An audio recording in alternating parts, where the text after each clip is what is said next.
Assalamu alaikum. In today's recording, we will study the topic of multiple if else if. In previous recordings, we have seen the topics of simple if and simple if else. So the next step is to use the if else multiple times. It means कि in a single program हम लोग जो है वो if else का इस्तेमाल एक से ज़्यादा दफ़ा करेंगे और ये ऐसे प्रोग्राम्स होंगे जिनमें आपको एक से ज़्यादा कंडीशंस दी जाएंगी और हर कंडीशन जो दी जाएगी उसकी बेस पे आपने एक डिफरेंट स्टेटमेंट को एग्जीक्यूट करवाना है। सिंगल स्टेटमेंट भी हो सकती है और ब्लॉक भी हो सकता है। मींस कि अगर आपको एक ऐसा प्रोग्राम दिया जाए जिसमें मल्टीपल कंडीशंस आपको लगानी हो तो आप कौन सा स्ट्रक्चर इस्तेमाल करेंगे? मल्टीपल इफ एल्स इफ़ का। इट मीन्स के आपके पास कंडीशंस बहुत सारी होंगी, एक से ज़्यादा होंगी और हर कंडीशन की बेस पे एक डिफरेंट स्टेटमेंट या एक से ज़्यादा डिफरेंट स्टेटमेंट्स जो है वो एग्जीक्यूट करानी है। बट इन सब कंडीशंस में से सिर्फ एक कंडीशन जो है वो करेक्ट होगी या ट्रू होगी और सिर्फ उसी की स्टेटमेंट्स चलेंगी, बाकी सब की सब जो है वो स्किप हो जाएंगी। So let's study if else if statement can be use to choose one block of statements from many blocks of statements. आप इफ एल्स इफ़ को तब इस्तेमाल करते हैं जब आपने चूज़ करना हो बहुत सारे ब्लॉक्स में से सिर्फ एक ब्लॉक की स्टेटमेंट्स को। मीन्स कि आपने सिर्फ एक ब्लॉक एग्जीक्यूट करना है, तो ऐसी कंडीशन में आप इफ एल्स इफ का इस्तेमाल करोगे।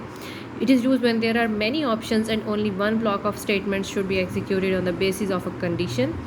ये उस वक्त चूज़ किया जाता है ये स्ट्रक्चर जिस वक्त आपके पास काफ़ी सारी ऑप्शंस हों, बहुत सारी कंडीशंस हों, बट आपने उनमें से किसी एक को एग्जीक्यूट करवाना है या उनमें से किसी एक की स्टेटमेंट्स को एग्जीक्यूट करवाना है। इसका सिंटैक्स क्या है? सबसे पहले आप इफ़ की कंडीशन लगाएंगे, उसके बाद आप इसका ब्लॉक बनाएंगे। ब्लॉक नहीं भी बनाएंगे उस सूरत में अगर आपके पास सिर्फ एक स्टेटमेंट है जो आपने इस कंडीशन की बेस पे एग्जीक्यूट करवानी है। अगर आपके पास मल्टीपल स्टेटमेंट्स है तो फिर you will use the block. Means कि आपने कर्ली ब्रेसेस लगा के ब्लॉक बनाना है।